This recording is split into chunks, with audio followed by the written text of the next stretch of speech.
opioid dan analgetik adjuvan. Nah, ini coba saya tanya dulu Michael Christian, apa yang kira-kira kamu ketahui tentang analgetik? Analgetik pereda nyeri, dok. Golongan yang kamu tahu?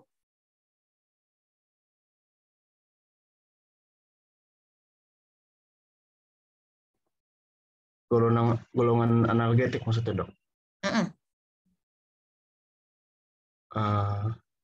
Apa aja yang terlintas lah, atau yang pernah dibaca selama ini? Karena memang NSAID, oke. Betul ya. Berikutnya coba Muhammad Salahuddin. Ya, dok. Ya. Sama apa bisa kamu tambahkan golongan analgetik yang kamu tahu yang lain? Kira-kira selain NSAID?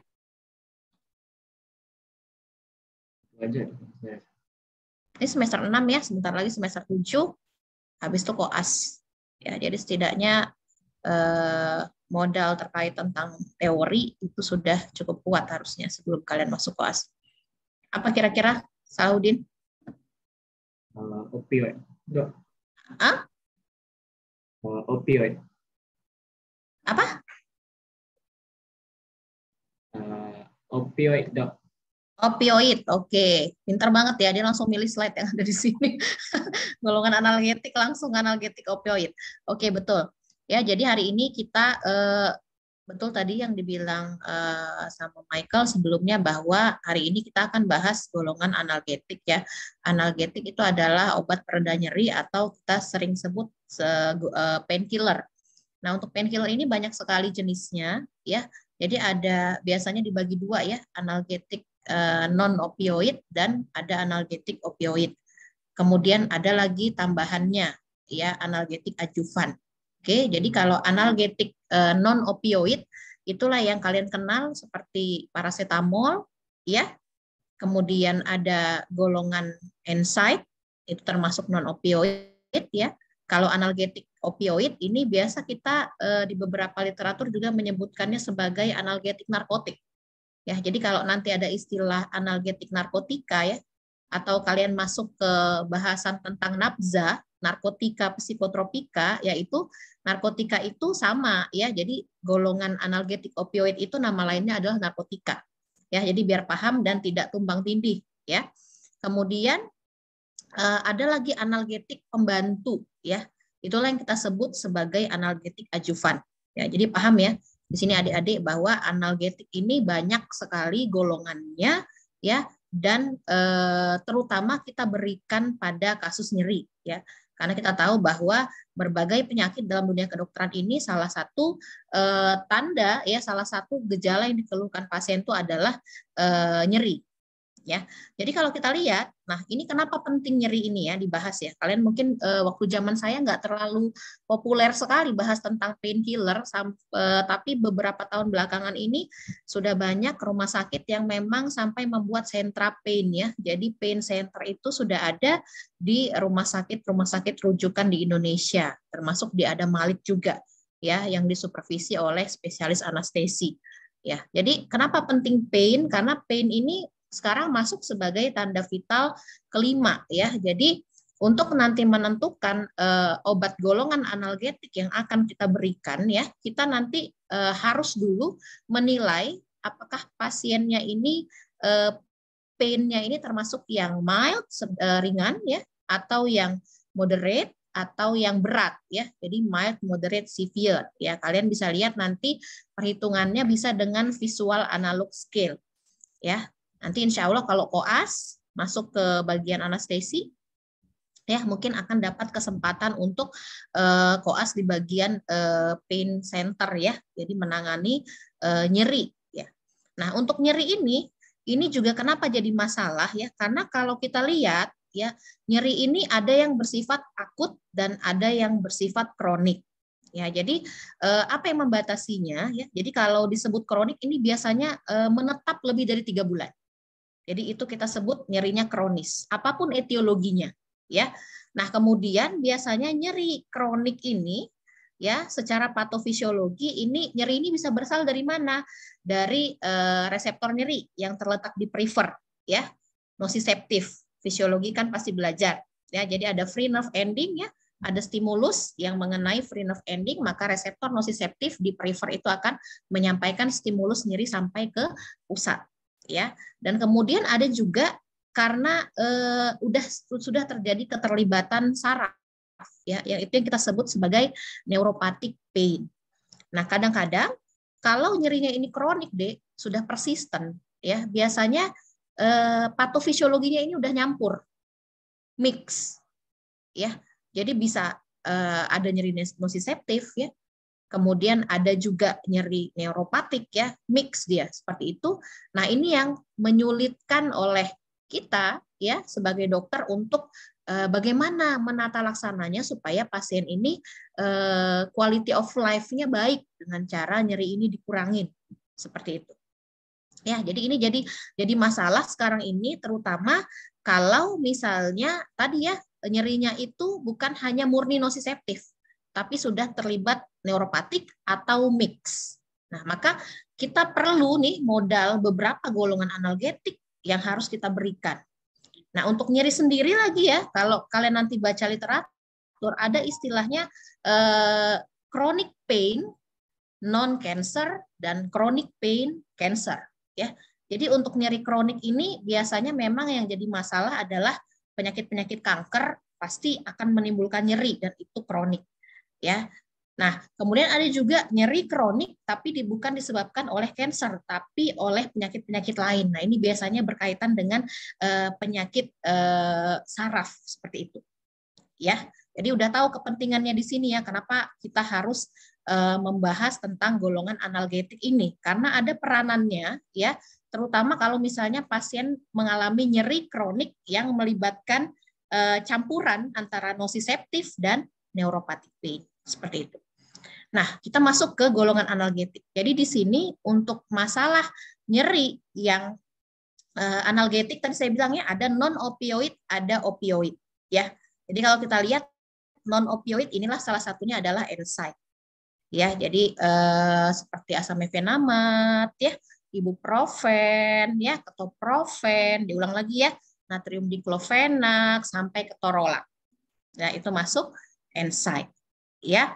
Kemudian ada lagi istilahnya analgetik adjuvan. Ini yang akan kita bahas pada pertemuan kali ini. Dan juga ada analgetik opioid, ya. Analgetik opioid nama lainnya adalah analgetik narkotik. Dan ini nanti kalau kalian masuk ke bahasan tentang narkotika, yang dibahas adalah analgetik opioid. Ya, untuk analgetik opioidnya sifatnya ada 3, ada yang bersifat agonis, ada yang antagonis, dan agonis-antagonis. Kalau agonis-antagonis ini artinya adalah parsial agonis. Paham, ya? Jadi kalau parsial agonis, kalau kita berikan, dia tidak mungkin efikasinya 100% sebagaimana full agonis. Buka lagi kuliahnya di semester 2 sebelumnya, ya. Jadi kita masuk dulu ke jalurnya. Tadi sudah ada, ya. Nah, kali ini bahasan kita, jadi kita lihat nih, kalau tadi nociceptif biasanya masalahnya adalah di prefer. Ya, jadi untuk nyeri, ya, ada 3 site, ya, yang bisa akhirnya memunculkan nyeri. Ya, harus ada keterlibatan ketiga site ini. Yang pertama adalah prefer, ya. Kemudian adalah dorsal horn yang nanti akan menyambung spinal cord ke otak. Ya, jadi ada prefer, dorsal horn, dan otak. Otak ini adalah sentral, ya, central nervous system. Oke, nah kalau kita lihat, kalau masalahnya masih prefer, inilah pilihan kita biasanya NSAID. Ya, dan biasanya kalau prefer ini masih durasinya nyerinya akut, ya, seperti itu. Ya, jadi kalau kalian nanti memberikan pasien natrium diklofenak dan teman-temannya, ini biasanya masalahnya adalah di prefer, ya, seperti itu. Nah, gimana kalau masalahnya ini sudah transmisi daripada neurotransmitternya itu sudah masuk ke dorsal horn sampai ke sentral, ya, maka disitulah peranan daripada analgetik opioid dan analgetik adjuvan. Paham, ya? Jadi Kalau biasanya kalau sudah sampai keterlibatan di sini, ya sampai otak, biasanya kita tidak mempan lagi dengan hanya diberikan NSAID. Kita harus menambahkan analgetik opioid atau analgetik adjuvan. Nah, sekarang kita masuk di analgetik opioid sudah. Setelah definisi saya akan bahas dulu opioid karena itu yang inti, baru adjuvan ya, karena adjuvan analgetik ini pembantu. Jadi kalau kita bilang analgetik adjuvan ini apa? Sebenarnya ya dia bukan golongan analgetik. Ya, jadi secara chemical structure ya dia tidak masuk ke dalam golongan analgetik sebagaimana paracetamol, NSAID, ya analgetik opioid ya seperti itu. Nah, tapi ternyata begitu mereka diberikan dan dikombin dengan analgetik yang murni, ternyata adjuvan analgetik ini bisa memodulasi persepsi nyeri. Seperti itu. Jadi sebenarnya secara indikasi analgetik adjuvan ini bukan untuk kasus pain, ya. Tapi begitu mereka diberikan pada kasus pain tertentu dan digabungkan dengan golongan analgetik lain, ternyata respon pasien itu terkait nyeri itu baik. Maka mereka digolongkan sebagai analgetik adjuvan. Seperti itu contohnya. Makanya kalau kalian lihat di sini, apa saja sih contohnya, Dok? Jadi analgetik adjuvan itu tadi saya bilang ya, biasanya nyeri yang sulit sekali kita obatin, biasanya nyerinya itu sudah persisten dan ada keterlibatan saraf. Jadi sudah masuk ke nyeri neuropatik. Makanya biasanya nanti adik-adik kalau bertugas, kalau misalnya pasiennya nyeri, nggak respon dengan NSAID, ya mungkin sudah harus berpikir ada keterlibatan saraf, seperti itu ya. Jadi mungkin perlu diganti analgetiknya atau kita tambah dengan analgetik adjuvan atau analgetik membantu. Nah kalau kita lihat di sini, yang mana saja Dok lihat ya. Jadi analgetik adjuvan ini bukan analgetik ya. Jadi mereka adalah obat yang diberikan untuk indikasi yang lain. Ya contohnya ini. Ini untuk pasien depresi, antidepresan. Ya. Tapi pada kasus nyeri neuropatik ya, misalnya postherpetic neuralgia ya atau fibromialgia ya gitu. Nanti kalian bisa lihat di guidelines-nya ada tempatnya untuk digabung dengan antidepresan seperti itu. Paham ya? Kemudian ini antikonvulsan, ini untuk kasus kejang. Ya, tapi pada pasien nanti yang postherpetic neuralgia ya atau fibromialgia ya seperti itu ada tempatnya dikombin.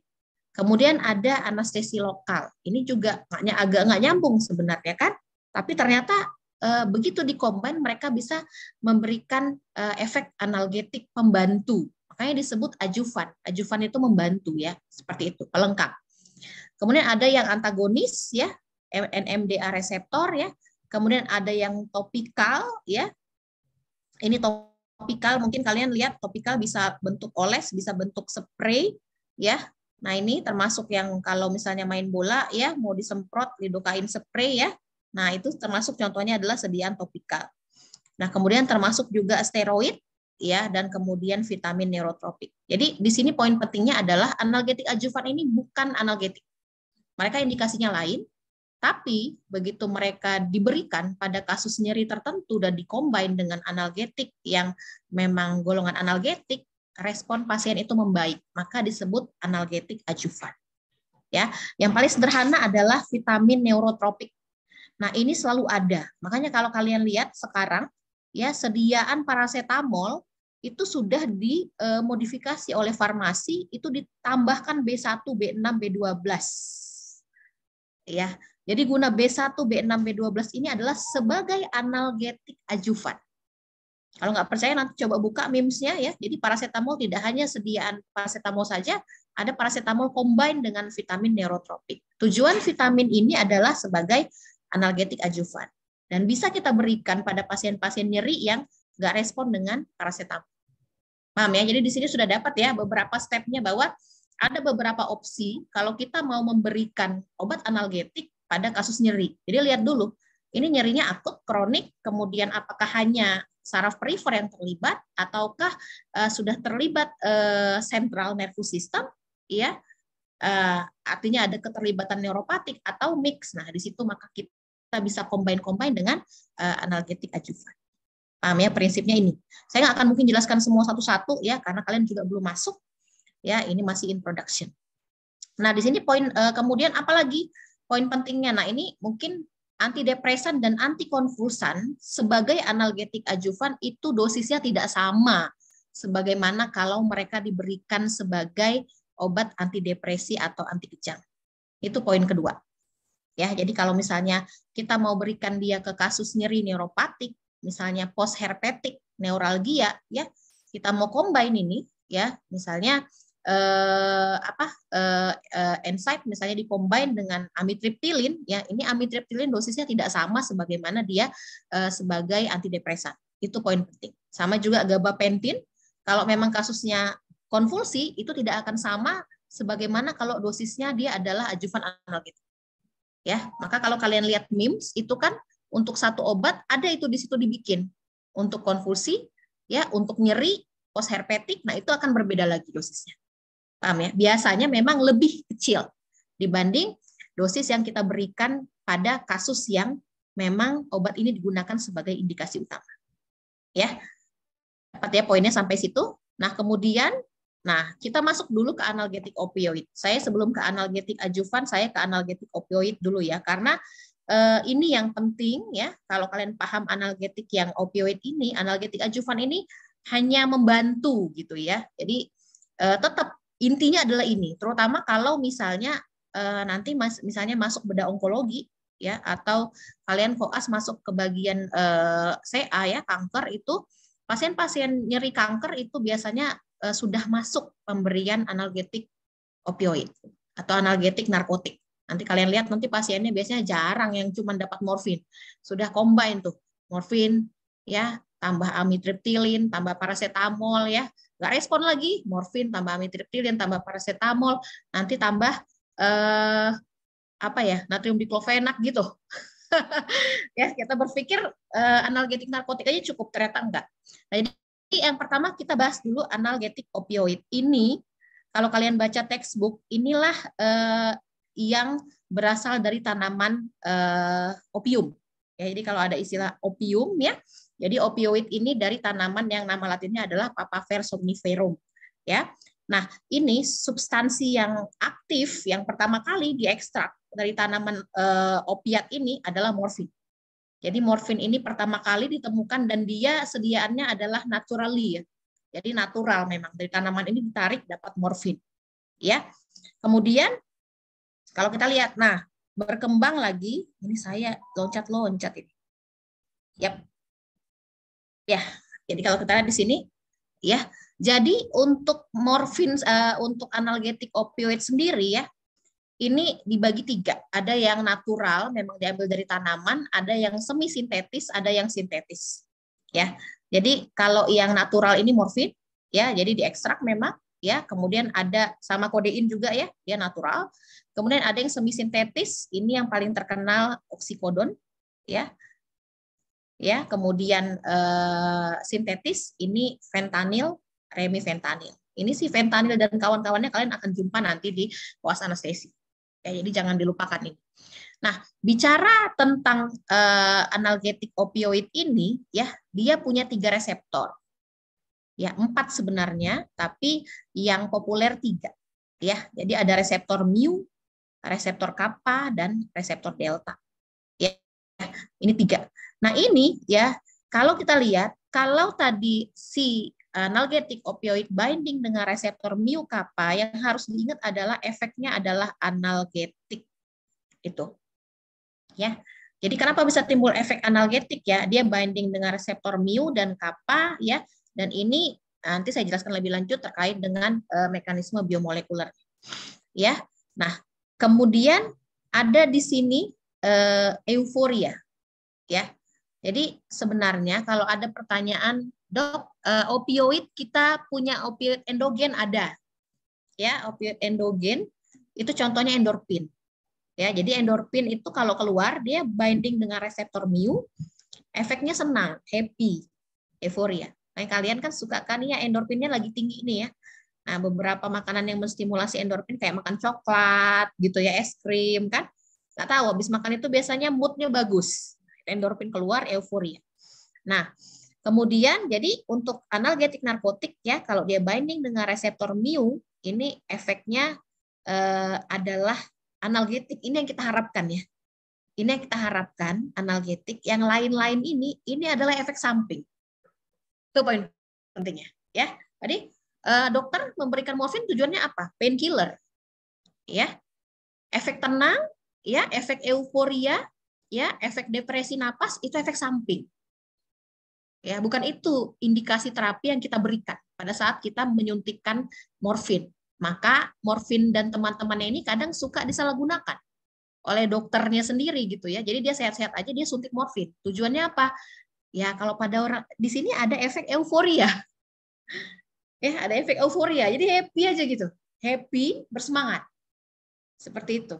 Ya, jadi itu efek sampingnya. Nah, kemudian kita masuk, jadi ada mu, ya, kappa, dan delta. Ini 3 ya. Jadi kalau sigma ini nggak terlalu dieksplor.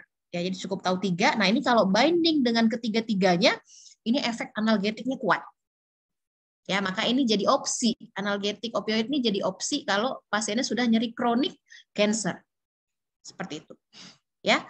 Nah, kemudian pertanyaan berikutnya, kenapa bisa timbul respon analgetik? Kita bahas dulu ya. Nah, jadi ya untuk analgetik tadi hilang nyerinya. Jadi pada saat tadi analgetik opioid binding dengan reseptor mu dan reseptor kappa, yang terjadi apa ya? Yang terjadi salah satunya adalah di postsinaptik ya. Jadi kalau kalian bayangkan sinaps ya, di sini kayaknya nggak ada gambarnya. Bayangkan sinap, ada presinap, ada postsinap ya. Jadi di postsinaptik itu kanal kalium itu dibuka, terbuka. Ingat lagi proses potensial aksi, ada fase depolarisasi, potensial aksi, ya, repolarisasi, hiperpolarisasi. Ingat ya, pada saat hiperpolarisasi kan kanal kaliumnya tuh terbuka ya, seperti itu. Ya, kanal kalium terbuka, ya, kaliumnya masuk atau keluar? Ayo. Nanti kalian cek lagi, pokoknya terjadi prolong hiperpolarisasi sehingga frekuensi potensial aksi akan berkurang. Ya, seperti itu. Ya, jadi prolong hiperpolarisasi seperti itu. Nah, ini makanya timbul efek analgetik.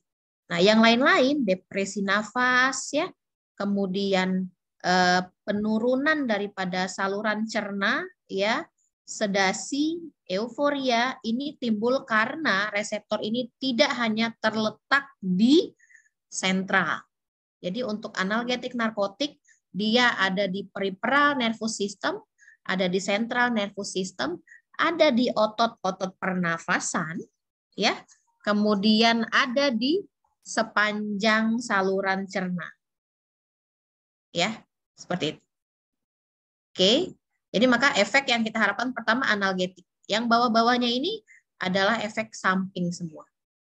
Ya, jadi pada saat kita mau memberikan analgetik golongan analgetik opioid ini pastikan bahwa tadi ya, jadi frekuensi napasnya harus tetap normal ya.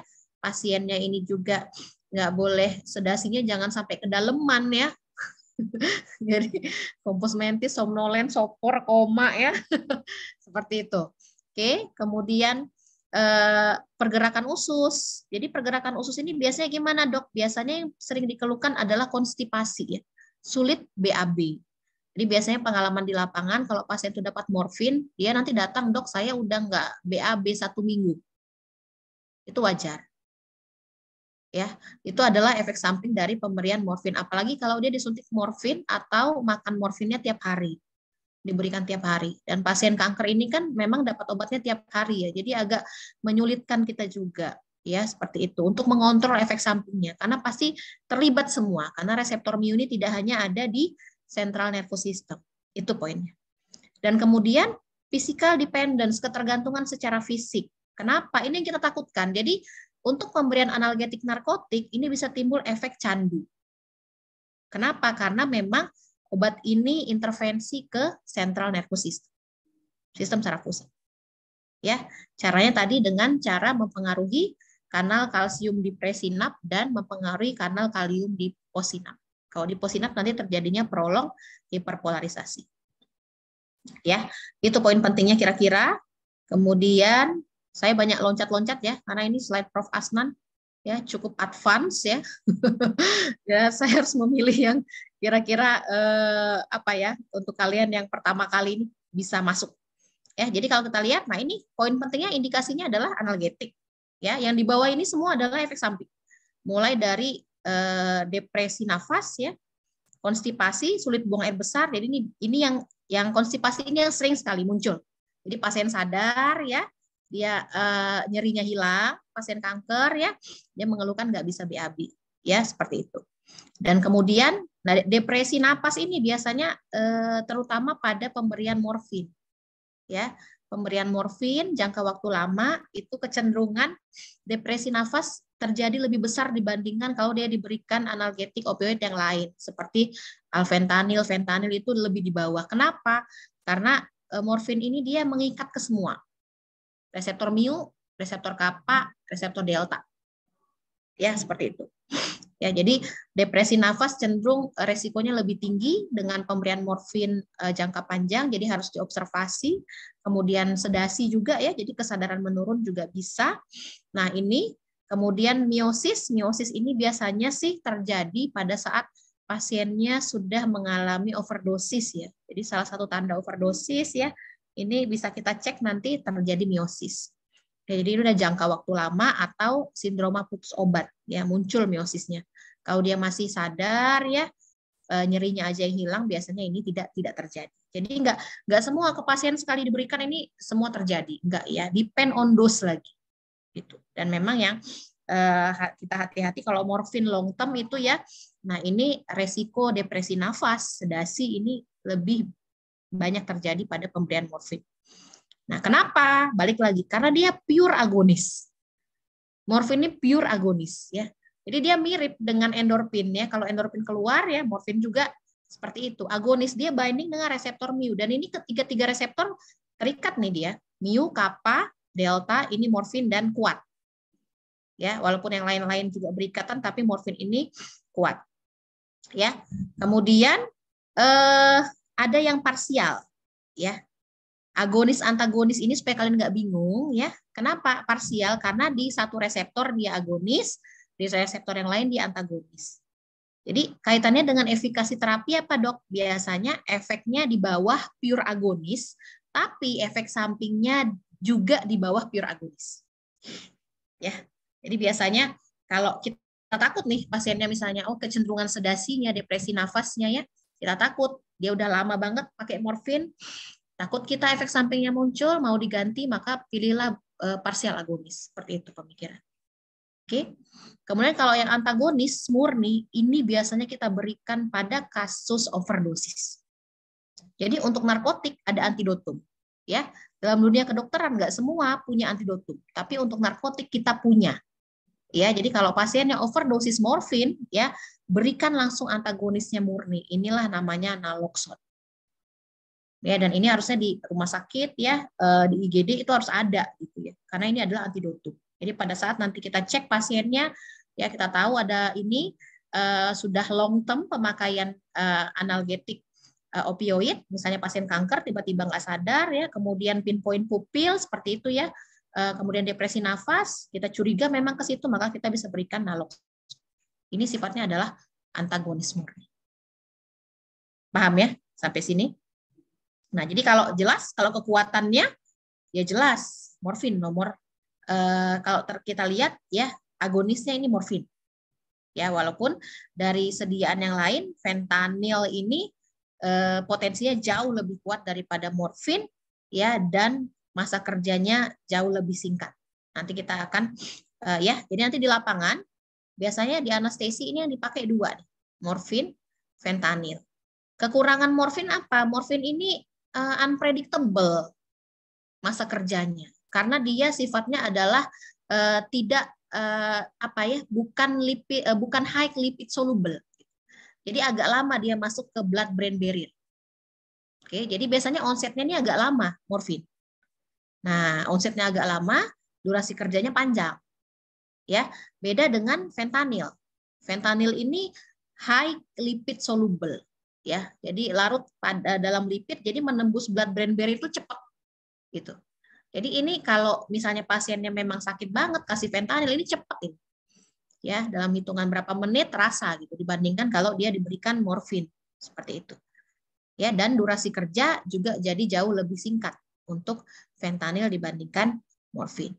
Oke, nah ini parsial agonis ini contohnya buprenorfin ya. Jadi buprenorfin ini kalau kita lihat biasanya diberikan pada pasien-pasien yang udah lama nih pakai morfin, tapi kita takut nih pasiennya bisa mengalami efek samping sedasi atau depresi napas. Salah satu pilihannya adalah parsial agonis.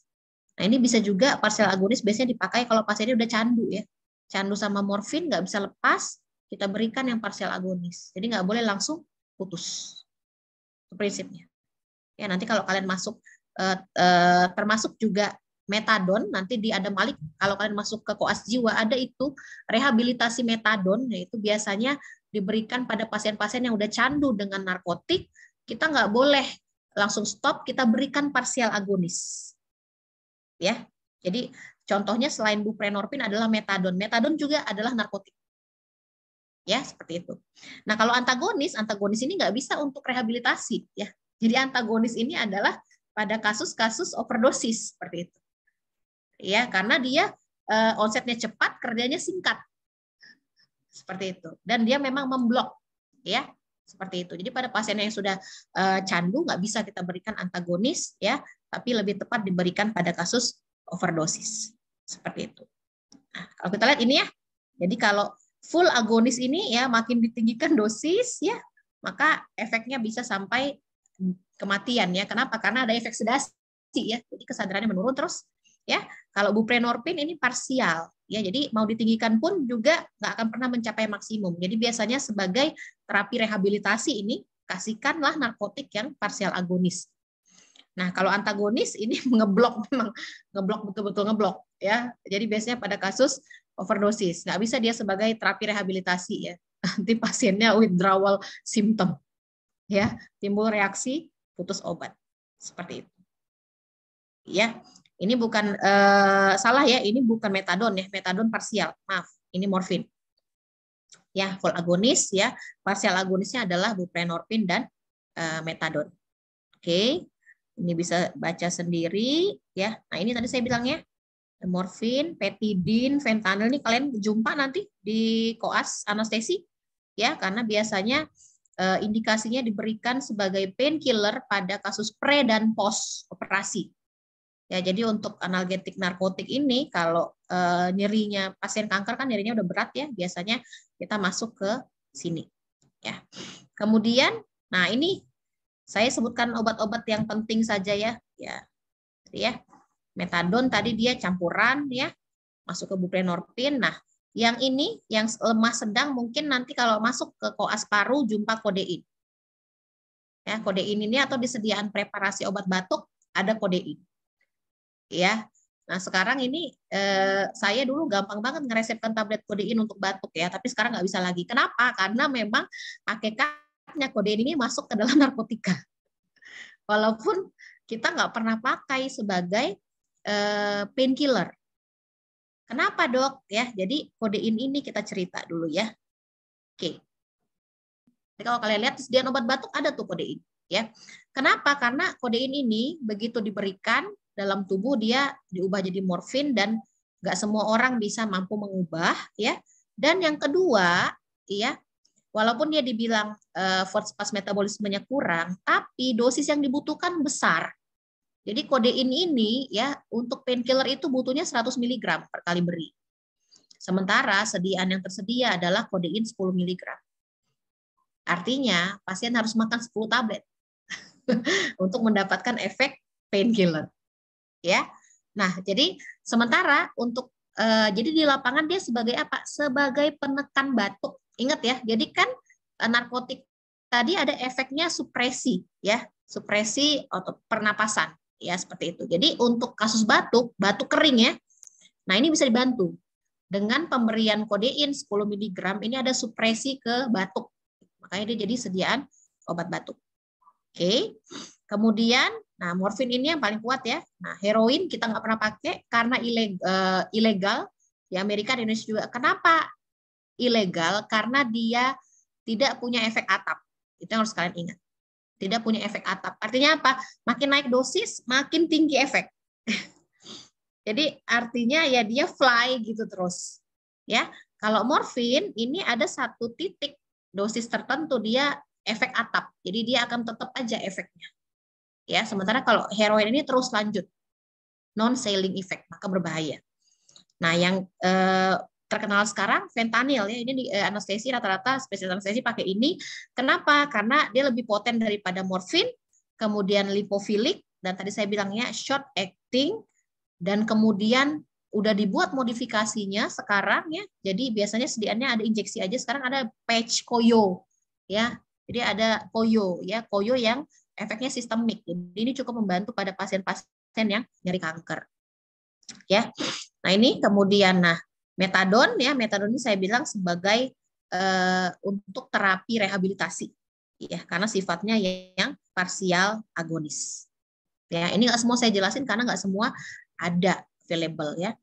Pelan-pelan aja karena cukup banyak. Nah, kemudian salah satu juga yang sering diresepkan oleh dokter di Adam Malik nanti kalau kalian masuk rumah sakit pendidikan adalah tramadol. Ya, tramadol ini juga painkiller. Biasanya kita kasus-kasus nyeri neuropatik yang tidak respon dengan NSAID, kita mau berikan narkotik, kita coba dulu dari tramadol. Karena tramadol ini sifatnya adalah parsial agonis. Ya, jadi kenapa kita pilih ini ya? Kalau parsial berarti oke, efek terapinya nggak sekuat morfin, tapi efek samping juga nggak sekuat morfin. Artinya resiko sedasi, resiko depresi napas itu lebih kecil. Ya, tapi salah satu efek samping lain yang bisa muncul adalah keluhan saluran cerna. Kenapa? Karena serotonin rilis. Jadi tramadol ini uniknya gitu. Dia nggak cuma binding dengan reseptor opioid, dia juga bisa menghambat ya norepinefrin dan serotonin. Nah, serotonin ini biasanya efek sampingnya ke saluran cerna. Jadi biasanya kalau orang makan, nggak semua orang makan tramadol cocok ya. Dan biasanya yang sering dikeluhkan adalah mual. Habis makan tramadol mual, bawaan mau muntah. Nah itu biasanya bukan karena binding dengan reseptor opioid, tapi lebih karena dia adalah serotonin rilis. Ya, ini ada beberapa obat yang common akan kalian jumpai, umum akan kalian jumpai pada saat koas, dan saya jelaskan di sini. Ya, seperti itu. Biar nanti pas itu, oh ini yang dibilang dokter Siti ya, seperti itu. Kenapa asik fentanyl gitu ya, seperti itu. Kenapa nanti pas masuk pain center, polinyeri di Adam Malik kok morfin gitu ya. Ya, biasanya kalau kasusnya adalah cancer pain, itu first line-nya analgetik narkotik. Ya, first line drug-nya adalah analgetik narkotik. Jadi nggak boleh analgetik lain, harus masuk analgetik narkotik untuk nyeri cancer, karena sudah nyeri kronis. Oke. Nah, ini juga buprenorfin, ini juga parsial, jadi biasa juga, ingat ya, jadi kalau parsial gitu, tujuannya adalah untuk mengurangi resiko efek samping, terutama depresi napas. Nah ini yang kita punya antidotum, naloxone, ya, ini adalah antidotum yang kita berikan pada kasus lain ya, kelebihannya jadi rapid reversal of overdose. Ya, nah, jadi tapi sayangnya memang tidak ada sediaan oral, jadi injeksi biasanya di lapangan langsung injeksi di deltoid intramuskular, dan ini cepat banget onsetnya. Ya, onsetnya cepat dan durasi kerjanya juga singkat. Jadi memang tidak tepat untuk maintenance ya, atau rehabilitasi nggak tepat karena harus berapa kali cucu ya. Seperti itu ya, nggak bisa ya. Jadi ini untuk kasus overdosis. Kalau naltrexone ini untuk kasus maintenance seperti itu. Tapi kita di Indonesia yang ada sih ini sih naloxone ya. Oke. Nah, ini tadi saya bilang ini ya. Nah, kerjanya secara di sinaps, kalau di presinap dia menghambat kalsium influx, kalau di posinap dia meningkatkan hiperpolarisasi ya. Kemudian di batang otak dia meningkatkan transmisi GABA. Tadi kuliah sebelumnya pasti udah tahu ya. GABA sifatnya adalah inhibitory neurotransmitter. Ya, jadi kalau kanal GABA itu terbuka, ya, maka otomatis dia kanal GABA sekaligus juga adalah kanal klorida ya. Ya, jadi klorida masuk ke dalam sel, ya, klorida bermuatan negatif, ya. maka tadi potensial membran cenderung lebih turun. Kalau kalian lihat lagi kan hiperpolarisasi kan cenderung lebih turun ya, maka hiperpolarisasinya memanjang, maka frekuensi potensial aksi berkurang. Seperti itu. Ya, maka untuk kasus nyeri, makanya nyerinya bisa di stop. Oke, ini ya contohnya kalau dia pakai long acting pain control, pasiennya kita harapkan tidak mengalami yang namanya breakthrough chronic pain. Jadi ini breakthrough ini pada saat pasiennya diterapi tanpa medikasi. Jadi ada istilah terapi multimodal pain. Jadi kalau multimodal pain itu dia nggak dikasih obat nyeri, tapi dia dikasih misalnya entah terapi akupunktur, terapi lain lah, ya terapi lain, intervensi ya, tapi nggak dikasih obat, ini bisa timbul breakthrough. Maka dia harus tetap ada pain control dengan pemberian analgetik narkotik. Oke, nah jadi ini ya kalau kita lihat utamanya poin pertama adalah satu analgetik, ya. Tapi beberapa sediaan lain, kalau kalian lihat kodein, ya ini untuk sediaan obat batuk. Jadi jangan kalau kalian nanti di suasana sesi, dok kok nggak ngasih kodein ya, mau berapa tablet ya, seperti itu. Karena sediaan kita 10 mg, yang injeksi juga nggak ada. Seperti itu ya. Jadi ini biasanya terkenal di preparasi obat batuk. Makanya kita susah kalau ngeresepin tablet kodein untuk batuk, karena apoteker nggak mau ngasih, ya, karena masuk ke analgetik narkotik. Ya. Kemudian ada lagi loperamid, ini juga masuk juga ke dalam golongan analgetik narkotik. Nah, ini kita berikan pada kasus diare dengan memanfaatkan efek loperamid dalam menurunkan GI motilitas. Ya, jadi loperamid ini juga termasuk adalah analgetik narkotik yang efeknya spesifik seperti itu. Nah, nanti kalau anestesi jumpa nih fentanyl, morfin, ya, kemudian putus obat, ya. Terapi rehabilitasinya adalah metadon, ya. Jadi poin 1 sampai 5 yang saya familiar, ya. Kalau ya kasus edem pulmonal saya nggak tahu apa memang diberikan ini atau enggak, ya. Walaupun ada beberapa literatur bilang ada gunanya. Ya, jadi poin 1 sampai 5 yang kalian harus tahu bahwa analgetik narkotik bisa sebagai painkiller sampai juga sebagai untuk sediaan obat batuk, ya, obat diare, ya, kemudian sampai kasus putus obat. Nah, ini jadi kalau masuk kelas anestesi, ya, before and during surgery. Nah, ini invasif prosedur, jadi kalau misalnya mau bronkoskopi, laparoskopi, ya, bisa suntik fentanyl seperti itu, ya. Kemudian yang treating coke ini terutama adalah sediaan kodein, ya, nggak semua. Ya, jadi jangan batuk suntik morfin atau makan morfin, luar biasa ya. Seperti itu, karena morfin efeknya nggak cuma menekan batuk, lebih kuat. Nah, ini ya, jadi seleksinya ya, jadi pemberiannya juga bermacam ya, jadi bisa oral untuk morfin ya, kemudian bisa juga intramuskular ya, transdermal untuk sediaan fentanyl ya. Oke. Kontraindikasinya ya jelas ya. Kalau ada masalah paru nggak bisa ya, masalah kemudian di hati dan ginjal karena metabolisme di situ ya. Kemudian BPH juga nggak bisa karena opioid ini sebenarnya nggak ada kaitannya dengan kardiovaskular, tapi kalau diberikan opioid secara indirect itu histamin bisa lepas gitu ya. Jadi histamin ini efeknya adalah vasodilatasi pembuluh darah seperti itu. Jadi kalau pada kasus BPH ini akan cukup menyulitkan gitu ya, memperparah kondisinya seperti itu. Oke. Nah, ini tadi saya bilang ya, morfin non-saline. Non-saline artinya pada titik tertentu dia sifatnya adalah dosisnya maksimal ya. Jadi kalau ditambah lagi efeknya udah 100%. Ya. Kalau ini yang kita pilih ya, karena untuk keamanan bagus ini. Kalau heroin itu saline effect. Ya, seperti itu. Oke. Oke, jadi ini selesai untuk analgetik opioid, analgetik narkotik. Saya harap dapat poinnya ya. Nah, kalau untuk ajuvan analgetik ya tadi. Jadi nanti kalau kalian sudah bahas tadi postherpetic neuralgia, fibromyalgia, low back pain, kalian akan ketemu dengan obat analgetik ajuvan yang sebenarnya bukan indikasinya untuk itu, tapi pada saat diberikan responnya baik pada kasus nyeri neuropatik. Kenapa dok? Nah, ini tadi baru belajar ya. Nah, jadi kalau untuk neurotransmitter ada neurotransmitter di sentral yang sifatnya menghambat eksitasi. Ya, menghambat transmisi. Ya. Nah, jadi untuk obat-obat analgetik ajuvan ada yang kerjanya salah satunya mengaktifasi jalur inhibisi. Paham ya? Jadi GABA ini diaktifkan, glisin diaktifkan ya. Kemudian ada yang memblok kanal natrium. Nah, ini kanal natrium kaitannya kemana? Proses depolarisasi. Ya, jadi kalian harus ingat lagi tuh grafik potensial aksi. Karena pada proses-proses itu ada kanal yang terbuka dan tertutup. Ya, kanal natrium ini dia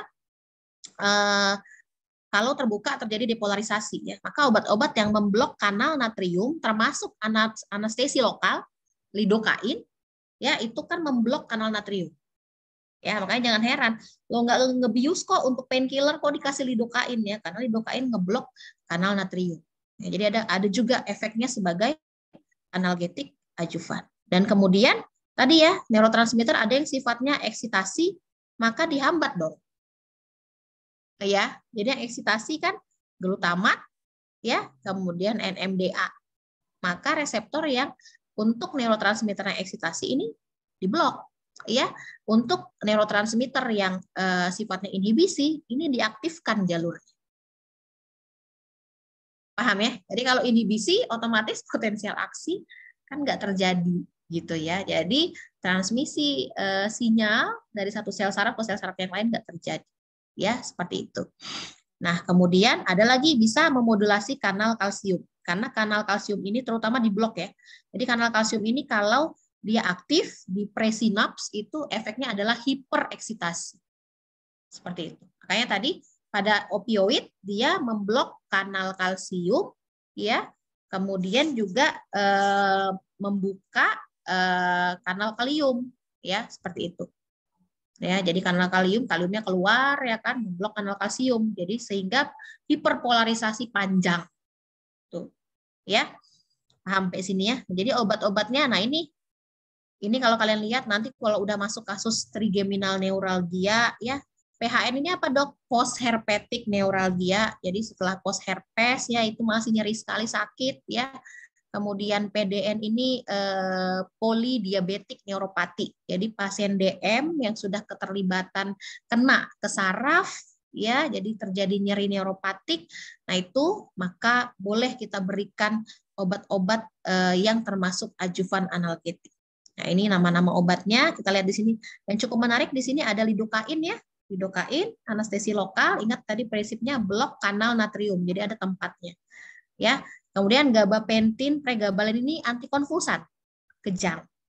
Jadi nanti kamu tahu kalian dapat kasus kejang, epilepsi, ya nanti ketemu nih sama obat-obat ini kok masuk juga di, ya begitu di post herpetic neuralgia ketemu, ya karena dia sebagai analgetik adjuvan. Ya, duloxetin ini antidepresan.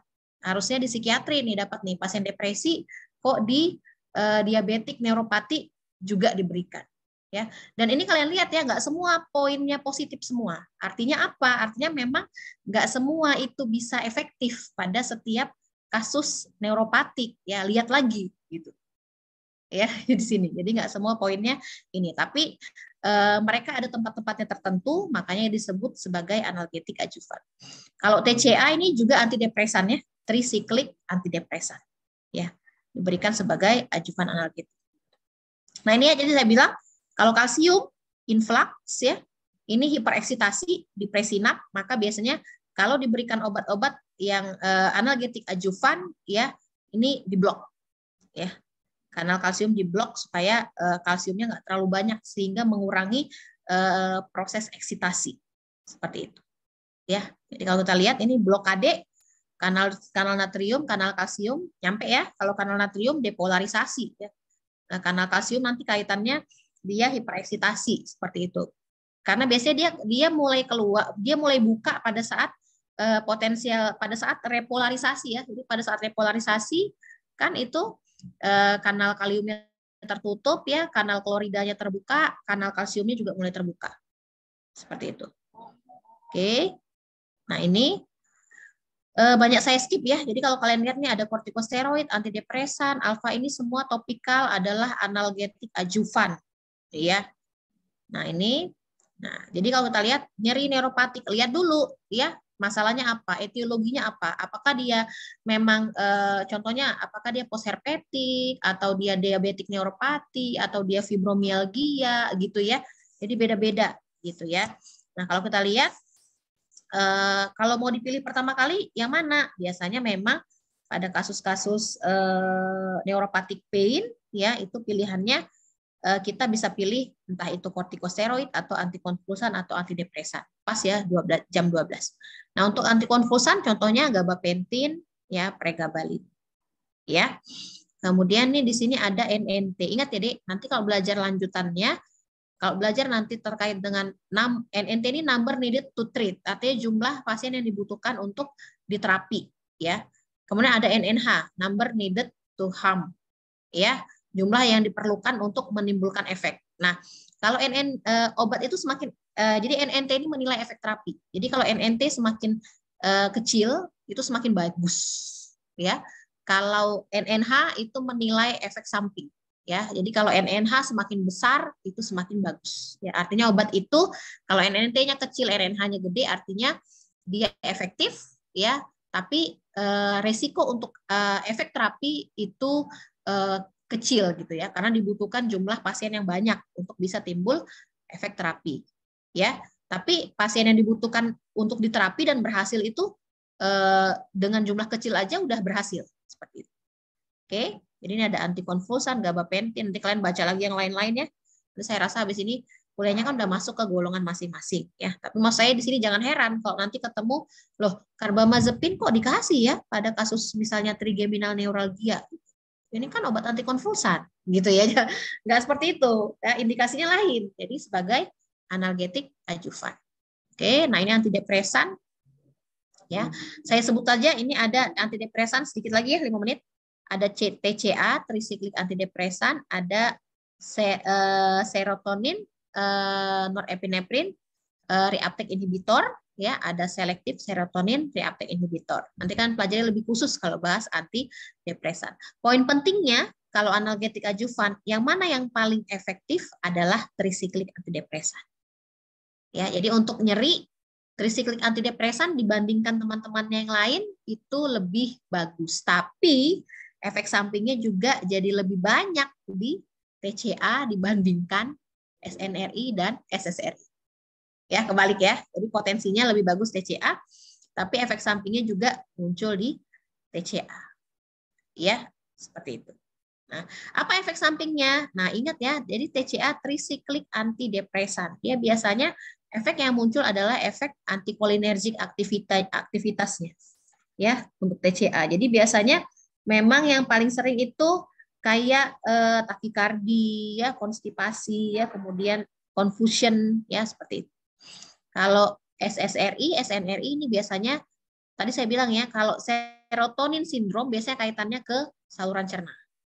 Ya, walaupun bisa juga nanti terkait dengan seksual disturbance. Jadi libido biasanya menurun juga kalau diberikan SSRI atau SNRI. Ya, seperti itu.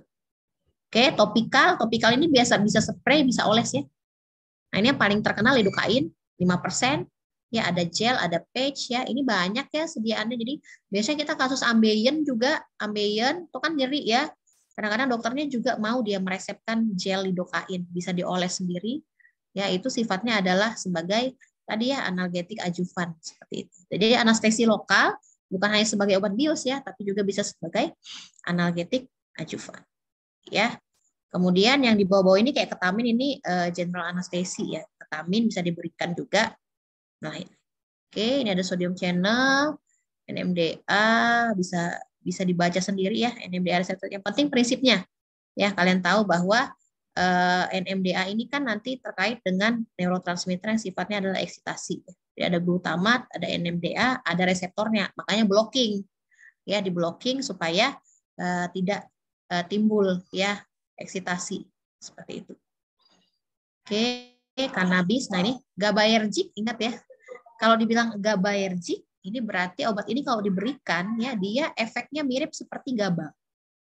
Ya, jadi kita tahu GABA itu kalau reseptor GABA itu dia adalah reseptor sekaligus kanal klorida. Ya, kalian baca lagi nanti. Jadi begitu GABA binding dengan reseptornya, kanal klorida terbuka, klorida masuk ke dalam sel, ya, maka potensial membran sel itu jadi lebih negatif. Nah, ya, jadi slope daripada fase hiperpolarisasi itu memanjang. Itu prinsip utama dari pemberian obat-obat yang sifatnya adalah agonis GABA atau GABAergic. Cukup paham di situ gitu ya. Jadi kayak nanti diazepam itu sama di bindingnya dengan reseptor GABA. Baclofen ini juga di reseptor GABA. Paham ya? Oke, saya rasa cukup sampai sini. Ada pertanyaan? Kayak lompat. Ya. Ada pertanyaan sampai sini? Cukup jelas kira-kira atau kecepatan?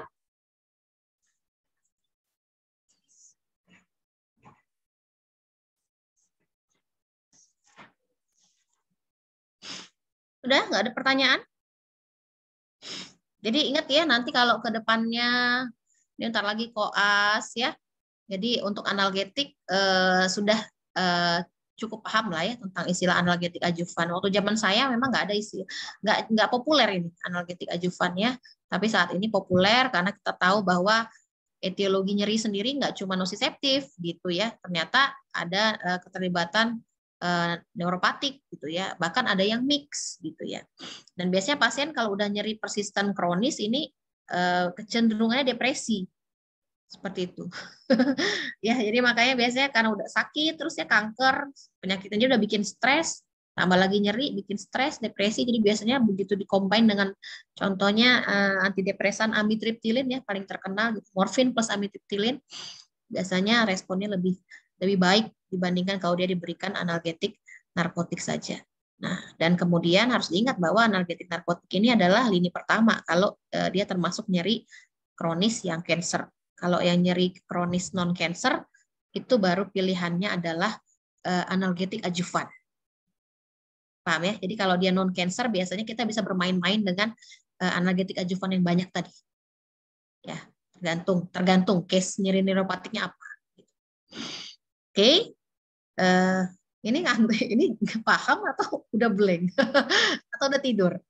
Udah berkurang ini 109. Yang lain mana? Udah sholat. Aduh, kasihan yang positif semester 6. Ada selain semester 6 juga ada, Dok. Ada berapa orang di semester 6? Saya lihat dari 700 dapat datanya 11 orang ya. Ini kayaknya ada yang nambah lagi ya. Yang semester 6 ada 3 orang kalau tidak salah, Dok. Ada 3 orang. Bergejala? Enggak. Kayaknya enggak, Dok. Enggak ya. Oke. Oke, kalau nggak ada pertanyaan,